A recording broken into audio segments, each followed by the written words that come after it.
신입 주제에 내 입맛도 몰라? 당장 잘리고 싶어? 백화점 명품관 한복판에서 신임 여직원이 뺨을 맞고 무릎을 꿇었습니다. 사장 부인이라는 이유 하나로 직원을 하인 부리듯 부려먹고 때리고 짓밟았죠. 하지만 그 사모는 몰랐습니다. 자신이 지금 짓밟고 있는 여직원의 주머니 속 휴대폰에 이 사모의 인생을 송두리째 뒤집을 연락이 오고 있었다는 걸요. 지금부터 이 사연 시작합니다. 사연 시작 전에 구독 버튼 눌러주시고 어디서 듣고 계신지 댓글에 남겨주시면 행운 가득한 기운을 전달해 드립니다. 신입 주제에 감히 내 입맛도 모르는 거야. 그 말과 함께 미지근한 커피가 한서연의 얼굴 위로 쏟아졌습니다. 갈색 액체가 하얀 블라우스를 타고 흘러내렸지만 서연은 꼼짝도 하지 못했어요. 백화점 명품관 한복판이었죠. 고객 대여섯 명이 멈춰 서서 이쪽을 바라보고 있었고 동료 직원들은 고개를 떨군 채 숨소리조차 죽이고 있었습니다. 커피를 끼얹은 여자는 최명자 이 백화점 사장의 부인이었거든요. 50대 초반의 나이에 머리끝부터 발끝까지 명품으로 치장한 그녀는 백화점에 나타날 때마다 직원들의 안색을 하얗게 만드는 존재였습니다. 직원들 사이에서는 사모님이라 불렸지만 그 호칭의 존경의 의미는 단 1%도 없었어요. 뭘 멍하니 서 있어. 당장 무릎 꿇고 사과해. 최명자의 목소리가 명품관 전체에 울려 퍼졌습니다. 서연의 입술이 파르르 떨렸어요. 한 달 전 이곳에 첫 출근했을 때만 해도 이런 일을 겪게 될 줄은 상상도 못했죠. 하지만 지금 이 순간 서연에게 선택지는 없었습니다. 30명이 넘는 사람들이 지켜보는 가운데 서연은 천천히 무릎을 꿇었어요. 죄송합니다. 사모님, 제가 부주의했습니다. 서연의 목소리는 잔뜩 가라앉아 있었지만 떨리지는 않았습니다. 무릎이 차가운 대리석 바닥에 닿는 순간에도 서연의 눈빛만은 바닥을 향하지 않았거든요. 하지만 최명자는 그런 서연의 태도가 오히려 마음에 들지 않는 눈치였습니다. 고개를 들고 있어. 건방지게. 무릎을 꿇으면서도 눈은 위를 보고 있네? 최명자가 서연의 턱을 손가락으로 들어 올렸습니다. 긴 손톱이 서연의 턱선을 파고들었죠. 주변 고객 중 한 명이 불편한 표정으로 자리를 피했고 매장 매니저 조대리는 입술만 달싹거리다 결국 아무 말도 하지 못했어요. 사실 이런 일이 처음은 아니었습니다. 지난 한 달간 최명자의 백화점 방문은 서연에게 매번 악몽이었거든요. 가방을 들어라, 구두끈을 묶어라, 주차장까지 짐을 날라라. 그때마다 서연은 이를 악물고 참았습니다. 신입이라는 이유 하나만으로 반박할 수 없는 현실이 서연을 짓누르고 있었죠. 야, 너 혹시 내가 누군지 몰라서 그러는 거야. 내 남편이 이 백화점 사장이야. 내가 한마디만 하면 너 같은 건 오늘이라도 당장 잘려. 최명자의 협박에 주변 직원들의 얼굴이 더욱 창백해졌습니다. 다들 알고 있었어요. 최명자의 말이 허언이 아니라는 거요. 실제로 지난달에도 최명자의 눈밖에 난 직원 2명이 아무 이유 없이 인사이동 통보를 받았거든요. 바로 그 순간이었습니다. 서연의 치마 주머니에서 휴대폰이 울렸어요. 평소라면 절대 받지 않았을 겁니다. 하지만 화면에 뜬 이름을 본 서연의 눈이 한순간 크게 떠졌죠. 잠시 실례합니다. 서연이 조용히 전화를 받았습니다. 통화는 20초도 되지 않았어요. 하지만 전화를 끄는 서연의 표정이 미묘하게 달라졌습니다. 무릎을 꿇고 있던 서연이 천천히 일어섰거든요. 뭐야, 누가 일어나라고 했어. 최명자가 버럭 소리를 질렀지만 서연은 더 이상 무릎을 꿇지 않았습니다.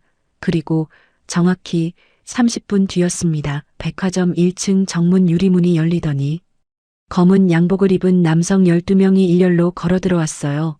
구두 소리가 대리석 바닥에 일정하게 울려 퍼졌죠. 그들 뒤로 회색 코트를 입은 50대 후반의 남자 한 명이 모습을 드러냈습니다. 명품관 안에 있던 사람들의 시선이 일제히 그쪽으로 쏠렸어요. 최명자도 무의식적으로 고개를 돌렸죠. 그 순간 최명자의 얼굴이 돌처럼 굳었습니다. 여기가 그 매장입니까? 회색 코트의 남자가 나지막하게 물었고 검은 양복의 남성 하나가 고개를 끄덕였습니다. 남자의 시선이 천천히 명품관을 훑더니 커피 얼룩이 묻은 블라우스를 입고 서 있는 서연에게 멈춰 섰어요. 최명자의 두 다리가 후들후들 떨리기 시작했습니다. 방금 전까지 세상 모든 것이 자기 것인 양 거들먹거리던 그 여자의 얼굴이 순식간에 하얗게 질려버렸거든요. 대체 저 남자가 누구이길래 최명자가 이렇게까지 무너진 걸까요? 그 답은 한 달 전으로 거슬러 올라가야 합니다. 한 달 전으로 시간을 되돌려 보겠습니다.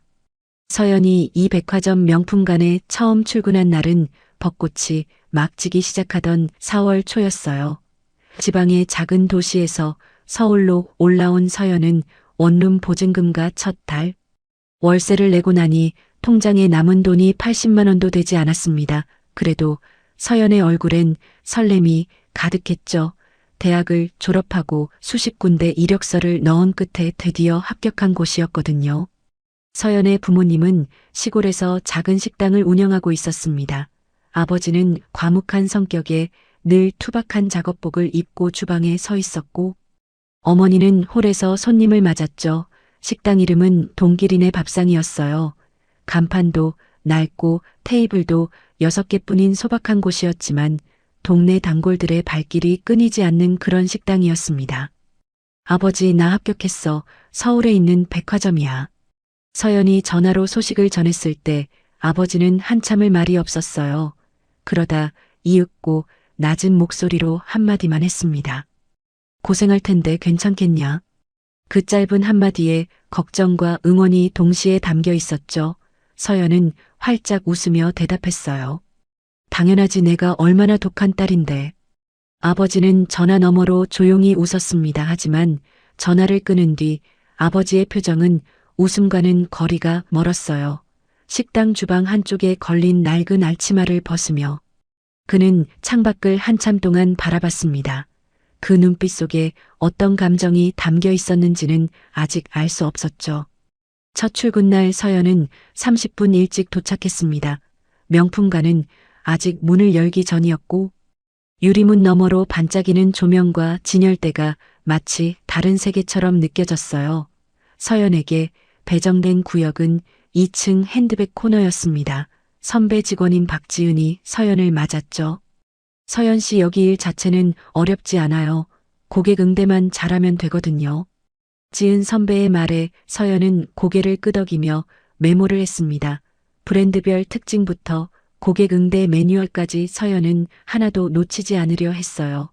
점심시간도 아까워서 샌드위치 하나로 때우고 다시 매장으로 돌아갔죠. 신입이 이렇게 열심인 건 오랜만이다. 다른 선배 직원이 웃으며 한마디 했고 서연은 쑥스럽게 웃었습니다. 모든 것이 순조로워 보였어요. 하지만 그 평화는 정확히 3일째 되는 날 깨졌습니다. 점심시간이 막 끝날 무렵 백화점 1층 정문으로 한 여자가 들어섰어요. 머리부터 발끝까지 명품으로 무장한 50대 여자였죠. 그녀가 에스컬레이터를 타고 2층으로 올라오는 순간 매장 분위기가 순식간에 얼어붙었습니다. 사모님 오셨다. 지은 선배가 속삭였고 그 목소리에는 긴장감이 잔뜩 묻어 있었어요. 서연 씨, 저분이 우리 백화점 사장님 부인이야. 절대 눈 마주치지 말고 시키는 대로만 해. 서연은 그때 처음으로 최명자라는 이름을 알게 됐습니다. 그리고 그날부터 서연의 백화점 생활은 완전히 다른 방향으로 흘러가기 시작했어요. 최명자가 명품관에 나타난 날은 어김없이 지옥이 열렸습니다. 그녀는 매장에 들어서자마자 서연을 손가락으로 가리켰어요. 마치 물건을 고르듯 아무렇지도 않게요. 야, 거기 신입 이리 와서 가방 들어. 서연은 고객 상담 중이었습니다. 중년의 여성 고객에게 신상 핸드백을 설명하고 있었는데 최명자의 부름에 당황할 수밖에 없었죠. 하지만 선배들의 경고가 머릿속을 스쳤고 서연은 고객에게 양해를 구한 뒤 최명자에게 다가갔습니다. 최명자는 이미 쇼핑백 4개를 들고 있었어요. 그걸 서연에게 전부 떠넘기더니 VIP 라운지까지 따라오라고 했습니다. 서연의 양손이 쇼핑백으로 가득 찼지만 최명자는 뒤도 돌아보지 않았어요. 에스컬레이터를 타고 3층 라운지까지 올라가는 동안 최명자는 서연에게 단 한마디의 감사도 하지 않았죠. 라운지에 도착한 최명자가 소파에 앉으며 손을 흔들었습니다. 커피 가져와 아메리카노 얼음 적게 넣고 온도는 미지근하지 않게. 서연이 커피를 가져오는데 5분이 걸렸어요. 하지만 최명자는 커피를 한 모금 마시더니 인상을 확 구겼습니다. 이게 뭐야, 맛이 이상하잖아. 다시 가져와. 서연이 다시 커피를 타왔지만 두 번째도 마찬가지였어요. 세 번째 커피를 가져왔을 때 최명자의 인내심은 이미 바닥나 있었습니다. 그때 서연의 무전기에서 호출이 왔어요. 담당 구역에 VIP 고객이 방문했다는 연락이었죠. 서연은 조심스럽게 입을 열었습니다. 사모님, 죄송하지만 담당 구역에 고객이 오셔서 잠시 자리를 비워야 할 것 같습니다. 순간 최명자의 눈이 치켜 올라갔습니다. 라운지 안의 공기가 한순간에 얼어붙었어요. 내가 뭔데 나한테 말대꾸야. 최명자의 손이 번개처럼 움직였습니다. 서연의 왼쪽 뺨에 따가운 충격이 퍼졌어요. 너무 갑작스러운 일이라 서연은 무슨 일이 일어났는지 이해하는데 몇 초가 걸렸습니다. 뺨을 맞은 거였죠. 백화점 VIP 라운지에서 사장 부인에게 뺨을 맞은 겁니다.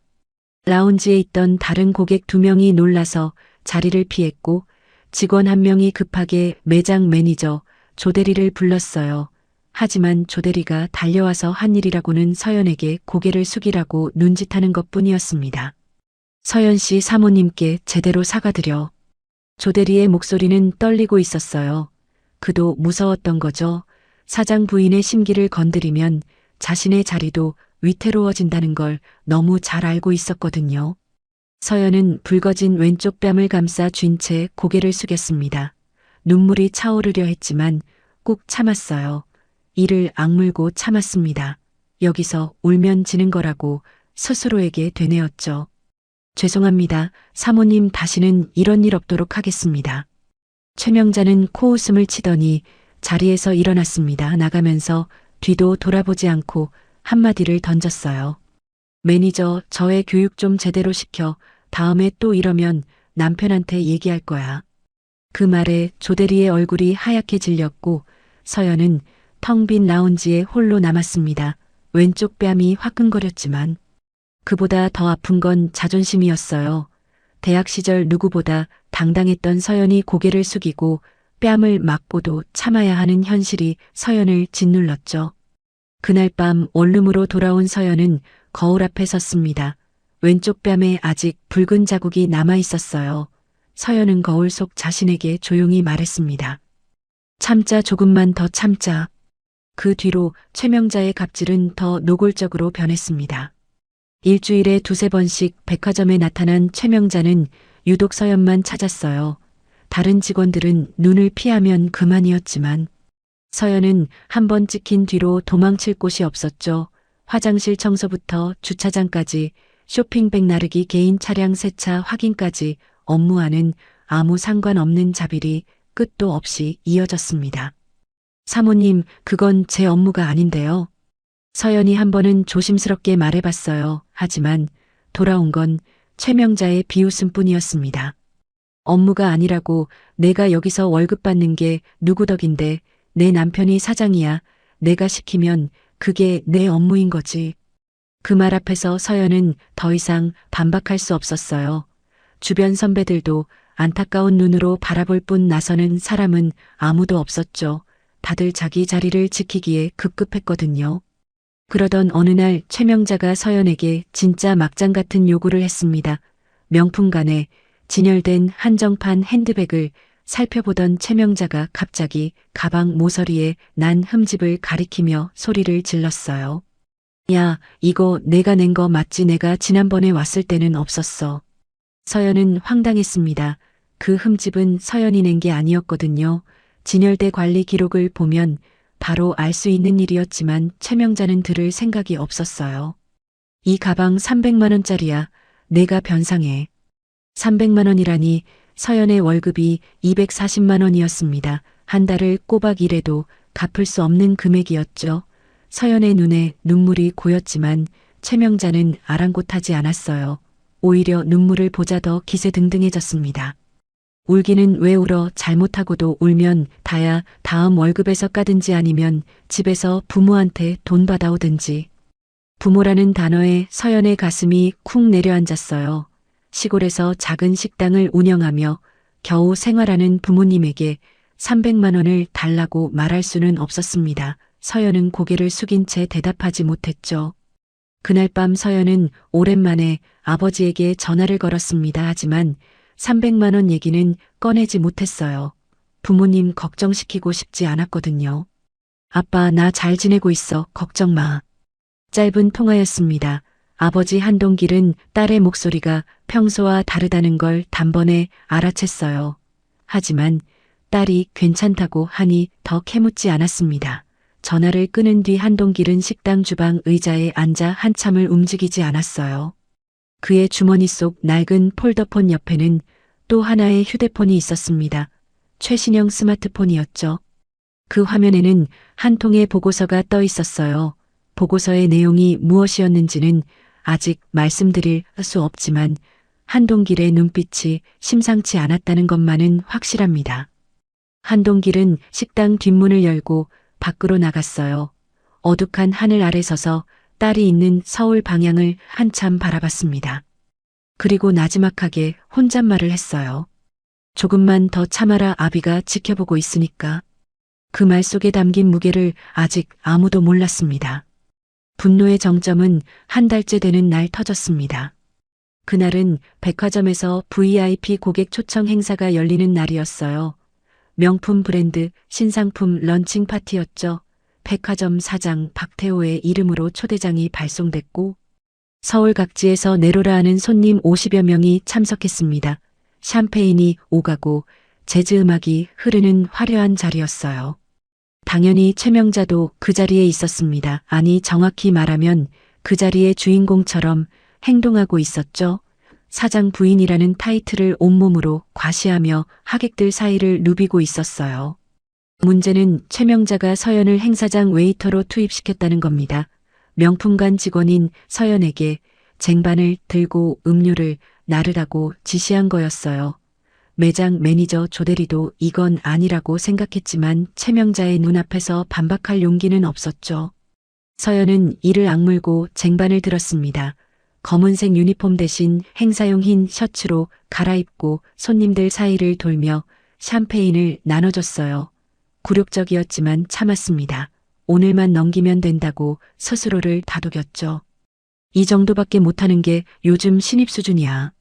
최명자가 하객 서너 명 앞에서 대놓고 서연을 가리키며 말했습니다. 주변 사람들이 어색한 웃음을 지었고 서연의 귀가 빨갛게 달아올랐어요. 그 순간이었습니다. 서연이 돌아서다가 테이블 모서리에 쟁반이 부딪혔어요. 쟁반 위에 와인잔 하나가 기울더니 바닥으로 떨어졌죠. 맑은 유리 깨지는 소리가 행사장 전체에 울려 퍼졌습니다. 순간 정적이 흘렀어요.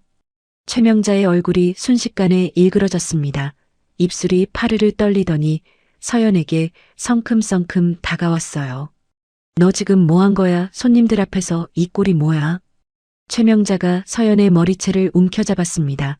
50여 명의 하객들이 보는 앞에서였어요.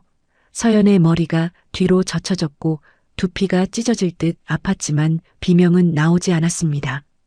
당장 무릎 꿇어 여기 계신 분들께 사죄해. 최명자의 목소리가 행사장에 울려 퍼졌어요. 서연은 머리채를 잡힌 채 천천히 무릎을 꿇었습니다. 차가운 대리석 바닥에 양쪽 무릎이 닿았죠. 하객들 사이에서 탄식이 새어나왔지만 나서는 사람은 아무도 없었어요.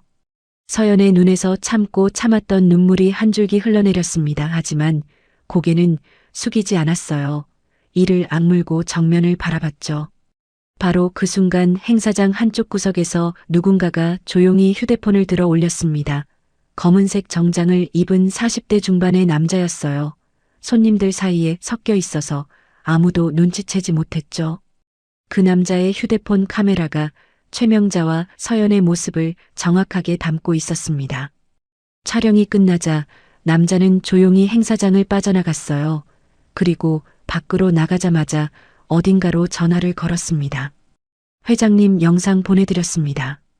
짧은 통화였지만 그 한 통의 전화가 이후 벌어질 일의 시작이었어요. 행사장 안에서는 아직 아무도 몰랐습니다. 최명자도 박태호 사장도 그리고 무릎을 꿇고 있는 서연도요. 폭풍이 오고 있다는 걸 아무도 눈치채지 못하고 있었죠. 그날 밤 시골의 작은 식당은 이미 문을 닫은 뒤였습니다. 한동길은 식당 뒷방에 앉아 스마트폰 화면을 응시하고 있었어요. 화면 속에는 딸이 머리채를 잡힌 채 무릎 꿇는 영상이 재생되고 있었습니다. 3분짜리 영상이었지만 한동길은 그걸 5번이나 반복해서 봤어요. 스마트폰을 쥔 손이 떨리고 있었습니다. 하지만 얼굴에는 아무런 표정이 없었죠. 오히려 그 무표정이 더 무서웠어요. 20년 넘게 그를 지켜봐 온 사람이라면 알 수 있었을 겁니다. 한동길이 저 표정을 지을 때가 가장 위험하다는 거요. 전화가 왔습니다. 아까 행사장에서 영상을 촬영한 그 남자였어요. 회장님, 추가 보고 드립니다. 지난 한 달간 사장 부인의 행동을 전부 기록했습니다. 폭행 3차례, 모욕 12차례, 부당 업무 지시 21차례입니다. 한동길은 한참 동안 아무 말이 없었어요. 전화기 너머에서 상대방의 숨소리만 미세하게 들려왔습니다. 그러다 한동길이 입을 열었죠. 내일 아침 내가 직접 간다. 단 한마디였습니다. 하지만 그 한마디의 무게는 어마어마했어요. 전화를 받은 남자. 김비서의 등에 소름이 돋았죠. 20년 동안 한동길 곁에서 일하면서 그가 직접 간다고 말한 적은 손에 꼽았거든요. 그리고 그때마다 누군가는 반드시 자리에서 물러났습니다. 김비서가 즉시 움직이기 시작했어요. 법무팀에 연락을 넣었고 감사팀에 백화점 전체 운영 감사를 지시했습니다. 경호팀에도 내일 아침 일정을 통보했죠. 서울 강남에 위치한 한 빌딩의 42층 전체가 밤새 불이 꺼지지 않았어요. 한편 최명자는 아무것도 모른 채 자신의 계획을 진행하고 있었습니다. 남편 박태호에게 전화를 걸었죠. 여보, 그 신임 여직원 있잖아. 내일 당장 잘라버려. 박태호는 망설였어요. 아무 사유도 없이 직원을 해고하는 건 문제가 될 수 있었거든요. 하지만 아내의 성화에 결국 한마디를 내뱉었습니다. 알겠어. 내일 인사팀에 얘기할게. 그렇게 두 사람은 서연의 해고를 확정지었어요. 내일이면 서연은 한 달 만에 백화점에서 쫓겨나게 되는 거였죠. 같은 시각 서연은 원룸에서 내일 출근할 옷을 다리고 있었습니다. 뺨에 남은 열기는 사라졌지만 가슴 속 응어리는 여전했어요. 그래도 서연은 포기하지 않았습니다. 내일도 출근하겠다고 다짐하며 알람을 맞춰 놓았죠. 세 곳에서 세 사람이 각각 다른 내일을 준비하고 있었습니다. 최명자는 서연을 짓밟을 내일을, 박태호는 아내의 비위를 맞출 내일을, 그리고 시골 식당의 한동길은 서울로 향할 내일을 준비하고 있었어요. 폭풍의 전야였습니다. 그리고 그 폭풍의 규모를 아는 사람은 단 2명뿐이었죠. 한동길과 김비서, 그들만이 내일 백화점에서 벌어질 일을 알고 있었습니다. 다음 날 아침이 밝았습니다. 서연은 평소처럼 30분 일찍 출근했어요.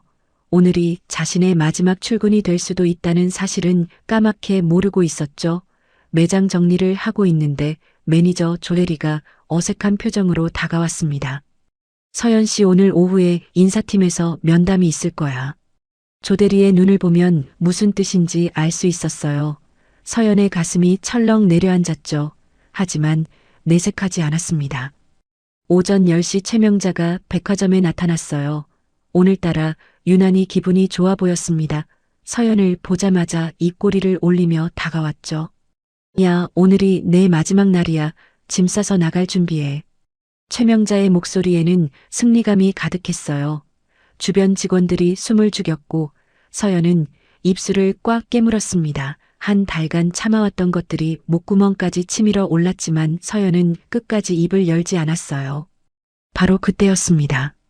백화점 1층 정문 유리문이 열리더니 검은 양복의 남성들이 일렬로 들어서기 시작했어요. 1명, 2명, 3명, 12명의 남자가 좌우로 도열하며 길을 만들었습니다. 구두 소리가 대리석 바닥을 일정하게 울렸죠. 그 뒤를 이어 회색 코트의 남자가 천천히 걸어 들어왔습니다. 한동길이었어요. 시골 식당에서 투박한 앙치마를 두르고 있던 그 남자와는 완전히 다른 사람이었습니다. 차가운 눈빛의 고든 걸음걸이, 12명의 수행원이 양옆을 호위하고 있었죠. 에스컬레이터를 타고 2층 명품관으로 올라오는 한동길의 모습에 매장 전체가 술렁였어요. 직원들이 수군거리기 시작했고 고객들도 발걸음을 멈추고 쳐다봤습니다. 최명자의 시선이 그쪽으로 향했어요. 처음에는 별 관심 없다는 듯 흘깃봤죠. 하지만 한동길의 얼굴을 정확히 확인한 순간 최명자의 표정이 돌처럼 굳어버렸습니다.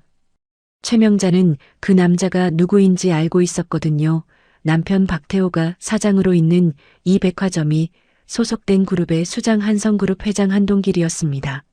남편의 인사권을 쥐고 있는 최상위 권력자였어요. 한동길이 명품관 한가운데에 멈춰 섰습니다. 그의 시선이 천천히 매장을 훑더니 커피 얼룩이 채 지워지지 않은 유니폼을 입고 서 있는 서연에게 멈춰 섰어요.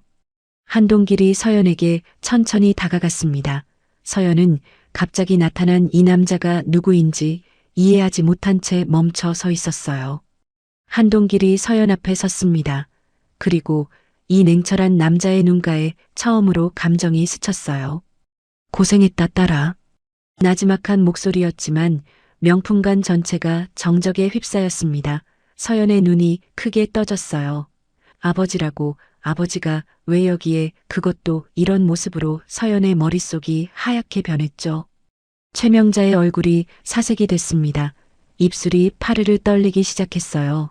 한성그룹 회장의 딸 자신이 한 달 동안 뺨을 때리고 머리채를 잡고 무릎 꿇린 그 신임 여직원이 회장의 딸이었다는 사실에 두 다리에 힘이 빠져나갔습니다. 그때 사장실에서 급하게 내려온 박태호가 명품관에 도착했어요. 회장이 직접 방문했다는 보고를 받고 달려온 거였죠. 하지만 상황을 파악한 박태호의 다리가 풀렸고 그 자리에 주저앉았습니다. 한동길이 천천히 최명자를 향해 고개를 돌렸어요. 그 눈빛은 시골 식당의 과묵한 아버지가 아니었습니다. 수천억 자산을 거느린 그룹 회장의 눈이었죠. 내 딸한테 한 짓 하나하나 전부 다 알고 있다. 그 한마디에 최명자의 무릎이 꺾였습니다. 명품관의 시간이 멈춘 것 같았습니다.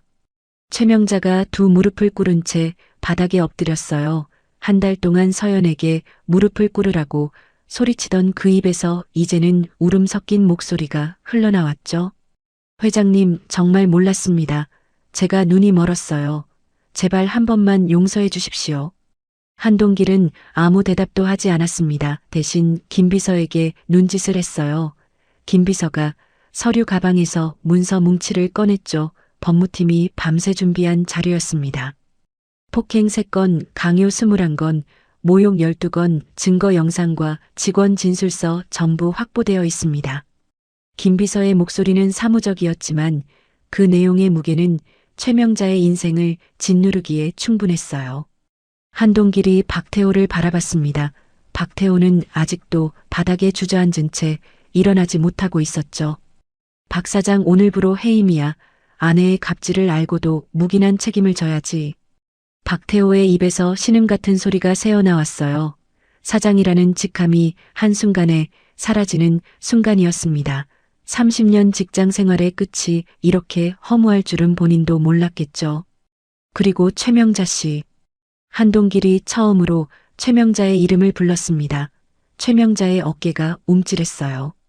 이 백화점은 물론이고 우리 그룹사나 모든 시설의 출입 영구 금지야. 그리고 법적 절차는 법무팀에서 알아서 진행할 거야. 최명자가 기어가듯 한동길의 발 앞으로 다가갔어요.